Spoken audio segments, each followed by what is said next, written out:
Ay naku anak, grabe talaga yung sa Brianna. Ang kalat-kalat palagi ng kwarto, parang binagyo. Di ka pa nasanay kay Ate Brianna, Nay. Tapos, yung Ate Scarlett mo, buong gabi may kausap. Feel ko boyfriend niya yun. Ah, wait lang, Nay. Tapusin ko lang to. Nakikinig ako, promise. Tapos, yung Kuya Miguel mo, palagi nasa barkada niya, hindi na umuwi dito. Yes! May reward ako! Ano ba anak? Nagkakwento ako dito, puro kalaro dyan. Eh kasi naman Nay, nakaka-excite tapos may pa-freebies pa tong Joy Run. May game na kasi inside the Jollibee delivery app. Just open the app and press the widget to enter the game. Tapos pwede ka maka-unlock ng rewards. Ang saya naman yan anak! Pero paano gamitin yung mga reward? Kapag mag-order ka na, just enter the reward code here to enjoy your freebie. Promo runs from August 11 to October 15. Kaya mag-download ka na rin, Nay! Nandito na yung Jollibee!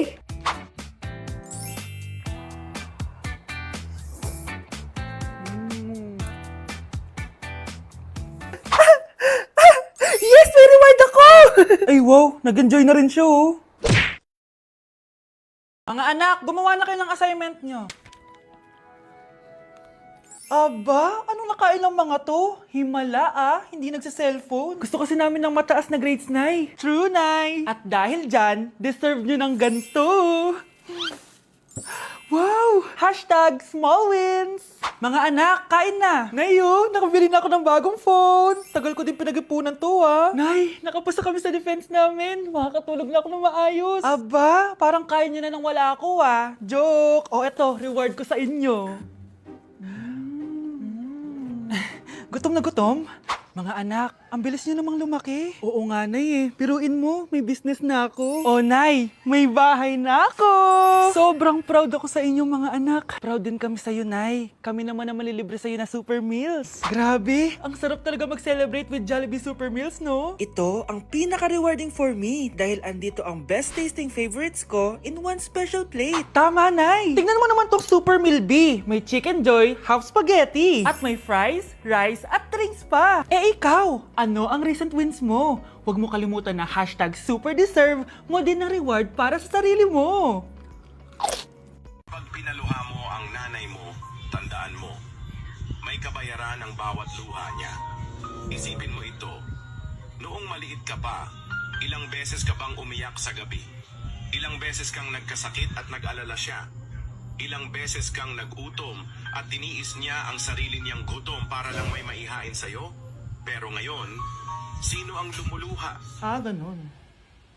Pag sumagot ang bata, bastos agad. Hindi ba pwedeng nagpapaliwanag lang? Hindi ba natin kaya makinig? Lalo na kung ang bata maayos naman ang pananalita, hindi naman mataas ang boses, hindi naman bastos pag nagpapaliwanag. Ang iba kasi sa atin, hindi naman nila lahat talagang ayaw makinig. Pag nagpapaliwanag ng bata, sure na tayo. Ayoko talaga sa kanya. Bes, ayan siya yung pet peeve mo. Hi! Panira ng araw. Okay, class, break time muna tayo. Hala, naiwan kayo bakit kong pagkain? Scarlett may sobra pa ako. Baka gutom ka na. Talaga? Bibigyan mo ko? Oo, ano ka ba? Gusto ko maging close tayo. Parang bumabait tong pet peeve ko Hala, may quiz pala tayo. Bes, sabay tayo mag-review mamaya ha? Naku, sorry Bes. Kakain kasi kami ng jowa ko mamaya. Di mo ba kaya mag-isa? Ano ba yan? Ako na lang, sabay tayo mag-review. Tsaka, may reviewer din ako dito Ayan na naman siya. Sure ka? Ako talaga gusto mo kasabay mag-review? Oo naman, ba't naman hindi? Idol nga kita kasi ang talino mo Sige na nga. Okay class, para sa activity natin today, pili kayo ng partner nyo. Best, partner tayo Sorry na best, partner na kasi kami ng baby loves ko Partner na kami ng baby loves ko Tayo na lang yung partner, Scarlett. Ikaw na naman. Buti ka pa, gusto mo ako makapartner. Ayan, perfect! Partner kayo ng pet peeve mo. Ha? Best! Pet peeve mo pala ako? After mo siraan sa amin yan, BFF na kayo ngayon?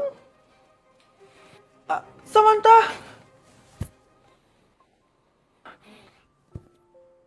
Samantha, magpapaliwanag ako. Oh, ba't nandito ka? Pet peeve mo ako, di ba? Umalis ka na. Oo, pet peeve kita. Dati. Kasi ang sungit mo sa akin Tapos palagi mo ako iniinis. Alam mo kung bakit? Kasi gusto kita. Ha? Wala, never mind. Samantha! Day 1 sa Pinas! Eme. So kakauwi lang namin galing Japan, 2 linggo din kami doon. At December 12 ngayon, alam nyo ba kung anong meron? Pag nahulaan nyo, di pwede na kayo maging manghuhula. Mali! 59th monthsary kasi namin ni Honey Bunch, tapos nag-request ako na kumain kami sa labas. Kaya naman, tara, ayain na natin siya. Honey Bunch, excited ka na ba? Huy! What? Ano ba? Ano problema mo? Gutom na ako! O tara na, kumain na tayo. Let's go! Guys, nag-aabordo na tong kasama ko kaya kumain na tayo. Tara na! Dito nga namin napiling kumain sa Chili's. Nag-crave kasi kami na something new pero sobrang sarap. Ito nga pala yung mga in-order namin, yung baby back ribs. Sabi ko parang ang sarap nito, itong fajitas. Tapos sabi ko kuha din tayo ng dessert, yung high and mighty pie. Unang napansin ko yung ganda ng ambience ng store nila. Habang sineserve nga yung mga pagkain, ayan no, sobrang saya na ni Honey Bun. Tululaway talaga mga be. Kita niya naman na sobrang tender at humihiwalay na talaga yung meat sa buto. Grabe, unang kagat ko pa lang, heaven na. Tignan ko na lang kung magreklamo pa tong isa. Next naman namin tinry itong fajitas. Nirarap pala to guys. Ilalagay mo lahat yan, tapos maglagay ka ng sauce, tapos sabay-sabay mo kainin. Nung kinain ko to, iba-iba yung nalalasahan ko pero ang sarap ng combination. Hindi na nga rin nagpahuli tumikim to si Honey Bunch. Tignan niyo naman yung reaction niya. At sinerve na nga itong high and mighty pie. Grabe, tignan niyo naman. Nung tinikman ko siya, para siyang ice cream, tas meron din siyang peanut sa loob at chocolate. Grabe talaga to, parang bata oh. Kailangan pang subuan. Grabe guys, sobrang busog na ako. Guys, kasama namin yung anak namin, oh. Masarap ba yung kinain mo? Loaded na nga ako, may baby na ako. Sinong baby? Hello? Hala. Lagot. O ano, di ka nagalit, di ka nagutom? Hindi na. For me, sobrang sarap at babalik-balikan talaga namin ng Chili's. Craving satisfied talaga, kaya kayo, itry nyo na. Orderin nyo na rin yung baby back ribs, fajitas, at high mighty pie from Chili's. So yun lang guys, bye! Guys, mag-New Year na! Grabe, ang daming handa! Sarap! 3, 2, 1, Happy New Year! Anak, bumangon ka na dyan! Bilisan mo kumain, anak! Malinit ka na sa school! Excited ka na ba ulit mag-aral, anak? Bakit ang bilis ng bakasyon? Guys, January 4 na! Ibig sabihin, birthday na ni Kay bukas! Alam naman natin na walang pasok bukas kasi national holiday yun. Lahat tayo pupunta sa birthday ni Kay. Etong kapatid ko guys, hindi siya papasok bukas kasi... Pupunta ako sa birthday ni Kay. At dahil bukas na yung birthday niya, bibili ako ng regalo para sa kanya. Magluluto din pala ako ng handa para sa kanya kasi potluck daw bukas. Eme. Guys, nandito na kami sa mall kasi mamimili na ako ng regalo para kay Kay. Hindi ko nga alam kung anong re-regalo ko sa kanya. Kung sapatos ba, cellphone, tablet, bahay, kondo. Eme. Nasa grocery kami ngayon kasi ipagluluto natin si Kay ng spaghetti. Kasi birthday nga niya, di ba? Next na handa is mawawala ba sa birthday ang Shanghai? Tara, bili tayo ng ingredients. Guys, nasaraduhan na tayo ng mall. Uwi na tayo, tara. Guys, ito na pala si Kay eh. Ang hindi ko Kay yang mawala. Charan! So, ito yung mga regalo ko para kay Kay. So, unahin natin dito. Ano kayang laman neto? So, binilang ko siya ng deodorant. Kailangan ko bang explain ko para saan to? Next naman natin, ito guys. So, guys, binilang ko siya ng shoes. Sabi niya kasi favorite color niya yung blue, kaya binilang ko siya ng pink. At ito na guys, naubos pera ko dito. Kita niyo naman yung logo na yun, no? May kagat yung mansanas, oh. Ano kaya laman neto? iPad? iPhone? Ayun! De, joke lang guys, seryoso na talaga. Ito na talaga. In 3, 2, 1. Wow! Ayun no! Sorry Kay, ako muna mag-unbox nitong iPhone mo ah. Kay, kung nanonood ka man, sobrang magagamit mo to, promise. 3, 2, 1! Magagamit mo to sa kusina nyo. Oh, magugas ka dun. Guys, eto na. Magluluto na ako ng spaghetti at ng hangshai para kay Kay. Grabe ka, Kay. Most awaited talaga birthday mo. Sariling birthday ko nga. Hindi ko kaya paglutuan sarili ko. Nawasa? Oh, well. Lagyan natin ng asin. Ilagay na natin. Ginagawa na ni Honey Bunch yung sauce, guys. Tikman natin, guys, yung ginawa naming sauce. Pangit lasa. Next, nalulutuin natin itong hangshai. Charan! Simpleng handaan lang to para kay Kay. Tikman na natin. Guys, hindi pa talaga to yung birthday celebration ni Kay. Kasi ang balita ko, bukas, bongga daw yung birthday party niya. Kaya abangan niyo yun. Sarap! Oh my gosh. Oh my gosh, ang lamig niyan. Oh my gosh. Oh my gosh. Para akong hotdog sa fridge. Yung Grabe, ang lamig. Tingnan yung mga snow, guys. 10:40 na ng gabi, tapos nagutom ako bigla. Pupunta kami ng Family Mart. May challenge ako sa sarili ko. Tingnan nyo. Oh my gosh, hindi ko kaya to yung ginagawa niya. Ano ba Kaya yun? nyo ba to, guys? Oh my gosh, kinakabahan ako. Hindi ko oh my gosh, para lang alam niyo sobrang lamig ngayon. Tingnan nyo. Oh my gosh, ang lamig niyan. Actually, wala akong nararamdaman ngayon, yun. Oh, geng. Oh my Parang gosh. Ano lang, nasa bahay lang, ganun. Oh my gosh, sobrang Tara. lamig niyan. Sure ka kaya mo? Hello, oh my gosh! Hawak tayo ng snow. Sobrang lamig niyan, promise. Hawak ako ng snow nang walang gloves. Promise, walang eme, sobrang lamig ng ginagawa niya ha. Like, hindi joke. Oh my gosh, oh my gosh, oh my gosh, oh my gosh. So tara guys, punta na tayo sa Family Mart. Oh, ano? Ba't ganyan ka maglakad? Oh my gosh. Giniginaw na siya, hindi niya na kaya, mga madam. Hindi ko kaya. Humigaman ako dito sa snow na to eh. Oh my gosh, hihiga siya. Oh my gosh, hihiga siya. Oh my gosh, oh my gosh, ang lamig niyan. Ang lamig niyan. Kaya mo ba humiga dyan at gumawa ng angel? Dito? Oo, Basic. oo. Oh, sige nga. Oh my gosh. Oh my gosh, ang lamig niyan. Oh my gosh. Oh my gosh. Para akong hotdog sa freezer. Yung paamoy, galaw mo. Oh my gosh. Oh my ang lamig, diba? Hello, ang galing. Ang galing. Demonyo naman. Parang demonyo naman yun. Parang di naman angel yan. Ayan siya. Nagtakbo na siya. Ang challenge na to is para magkasakit ako. Ano yan? Ano yan? Oh my gosh. So, bakit po tayo nagbibis? Makala ko ba ganyan na yung outfit mo? Hindi, ano lang, nakakaya kasi nakagano. Sus! Eme-eme. Nanginginig ka na nga, oh.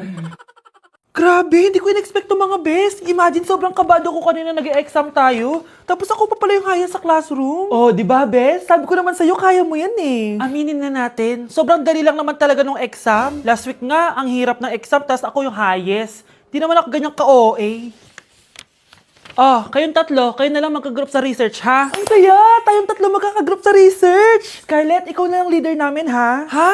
O sige, first time ko magiging leader. Mga bes, seryoso to research natin, ha? Pwede next time ka na, Scarlett, maging leader? Ako muna, kasi baka pumalpak tayo dahil sa'yo. Oh, ayun, siya na lang daw yung leader. Grabe, ang ganda ni Scarlett. Wow, bes! Ang blooming mo today, ah! Ganda! Uy, totoo ba? Tinry ko lang pumasok na naka-makeup, eh. May ini-impress ka ba? Ah! Baka gusto mo magpapansin sa mga boys. Gusto mo lahat ng attention nila sa'yo. Gusto mo yun, di ba? Hindi naman. Feel ko lang talaga mag-makeup today. Okay.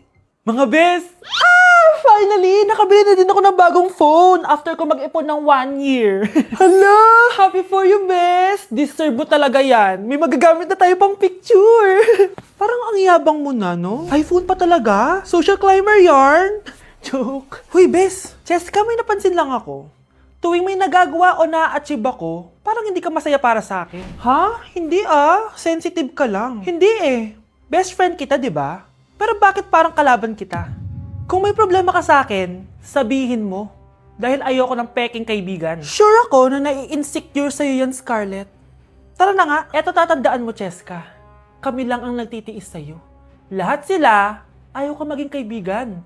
Dahil sa ugali mo. Wow, ang sweet naman. Sana malaman niyo na magpinsan lang kayo. Kaka-bad trip. Ba't pa kasi na-invento yung Valentine's na yan? Hello, Bes. Gala nga tayo. Nababad trip ako sa mga nagpo-post ng Valentine's ngayon. Bes, sorry. Magdi-date kasi kami ng jowa ko ngayon eh. Next time na lang, ha? May date kami ng jowa ko. Leche! Ako na lang mag-isa lalabas. Di ko naman kailangan ng jowa na yan. Ay! Ano ba yan? Wala na nga ka-date. Umuulan pa. Ay! Manahimik kayo! Miss, bulaklak para sa'yo. Thank you, kuya. Akala ko wala na ako magiging kadate ngayong Valentine's. Ang ganda nito. Thank you. Anong thank you? 500 pesos yan, miss. 500? Oo, bayaran mo na. 500?